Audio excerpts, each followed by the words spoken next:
बड़ी खबरें, ताजा तेज रफ्तार, खबर सीधा पॉइंट पर, लोकवाणी फटाफट न्यूज। अगर आप चैनल पर नए हो तो लाइक और सब्सक्राइब जरूर करें। चलिए शुरू करते हैं। साइबर सुरक्षा ऐप। सरकार ने सभी स्मार्टफोन निर्माताओं को नए डिवाइस पर एक अनिवार्य साइबर सुरक्षा एप्लीकेशन पहले से इंस्टॉल करने का निर्देश दिया, जिसका उद्देश्य मोबाइल धोखाधड़ी पर अंकुश लगाना है। राजभवन अब लोक भवन। केंद्रीय गृह मंत्रालय के निर्देश के बाद देश भर के सभी राज्यों में राजभवन का नाम आधिकारिक तौर पर बदलकर लोक भवन कर दिया गया है। Manipur GST bill pass. संसद ने मणिपुर जीएसटी दूसरा संशोधन विधेयक 2025 पारित कर दिया है। यूपी बीजेपी अध्यक्ष। उत्तर प्रदेश को जल्द ही बीजेपी का नया अध्यक्ष मिल सकता है। लखनऊ में संघ और बीजेपी के बीच समन्वय बैठक हुई। संचार साथी ऐप। संचार मंत्री ज्योतिरादित्य सिंधिया ने स्पष्ट किया कि संचार साथी ऐप पूरी तरह से स्वैच्छिक है। जासूसी के आरोपों को खारिज किया गया।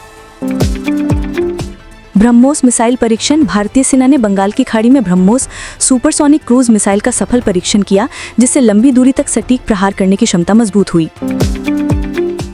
एयर स्पेस इस्तेमाल। भारत ने पाकिस्तान को अपना एयर स्पेस इस्तेमाल करने की तात्कालिक इजाजत दी। ऑपरेशन सिंदूर के बाद यह एक अहम घटनाक्रम है। जम्मू सीमा पर सतर्कता। बीएसएफ ने बताया कि पाकिस्तान ने जम्मू सीमा पर आतंकी लॉन्च पैड फिर से बनाए हैं।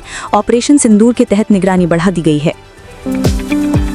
हेलीकॉप्टर डीलिंग पर ईडी की कार्रवाई। फेमा मामले में सीए नरेश केजरीवाल के रांची, मुंबई और सूरत सहित 15 ठिकानों पर ईडी के छापे।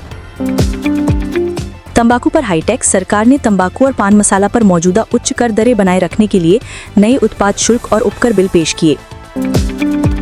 रुपए में गिरावट। अमेरिकी डॉलर के मुकाबले रुपया 42 पैसे की गिरावट के साथ 89.95 के अब तक के सबसे निचले स्तर पर बंद हुआ। कोल इंडिया उत्पादन में गिरावट। सरकारी प्रयासों के बावजूद कोल इंडिया का उत्पादन अप्रैल-नवंबर FY 26 में 3.7% गिरकर 453.5 मीट्रिक टन हो गया। महाराष्ट्र स्थानीय निकाय चुनाव। 246 काउंसिल और 42 नगर पंचायतों के लिए मतदान जारी है। पहले चरण में महायुति व मुकाबला MVA के बीच।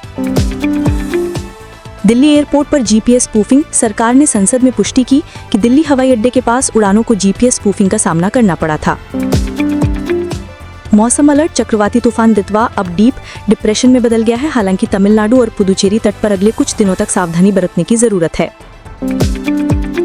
हैदराबाद में AQI प्रदूषण खतरनाक स्तर पर पहुंच गया है। शहर के कई इलाकों में AQI का स्तर 200 के पार दर्ज किया गया। यूपीपीसीएस 2025 परिणाम। यूपीपीसीएस प्रारंभिक परीक्षा 2025 का परिणाम घोषित। 11,727 अभ्यर्थी मुख्य परीक्षा के लिए पास हुए। SC का बड़ा फैसला। सुप्रीम कोर्ट ने राज्यों में सार्वजनिक संपत्ति के नुकसान से संबंधित लंबित मामलों को शीघ्रता से निपटाने के लिए विशेष फास्ट ट्रैक कोर्ट स्थापित करने का निर्देश दिया। प्रदूषण पर निर्देश। दिल्ली NCR में गंभीर वायु प्रदूषण को देखते हुए हाई कोर्ट ने इमरजेंसी कंस्ट्रक्शन बैन को जारी रखने और सभी स्कूलों को ऑनलाइन मोड में शिफ्ट करने का निर्देश दिया। जेल सुधार। केंद्रीय कानून मंत्री ने जेलों में कैदियों के लिए मानसिक स्वास्थ्य परामर्श को अनिवार्य बनाने के लिए एक व्यापक सुधार योजना की घोषणा की। इसरो का नया मिशन। इसरो ने चंद्रयान 4 मिशन के लिए आवश्यक तकनीकी परीक्षण सफलतापूर्वक पूरा किया। अगले साल लॉन्च की तैयारी। 5G कवरेज विस्तार। दूरसंचार विभाग डोट ने घोषणा की कि देश के 1000 और दूर दराज के गांवों को अगले 6 महीनों में हाई स्पीड 5G नेटवर्क से जोड़ा जाएगा। बायोडीजल पर सब्सिडी। केंद्र सरकार ने पर्यावरण के अनुकूल ईंधन को बढ़ावा देने के लिए बायोडीजल उत्पादन इकाइयों को 10% अतिरिक्त सब्सिडी देने की योजना शुरू की।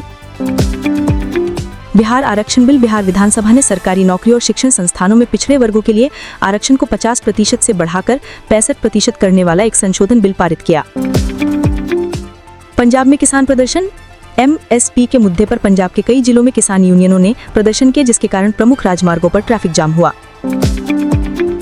महाराष्ट्र में सड़क परियोजना। मुख्यमंत्री ने मराठवाड़ा और विदर्भ क्षेत्रों को जोड़ने वाली 3500 करोड़ रुपए की नई एक्सप्रेसवे परियोजना का उद्घाटन किया।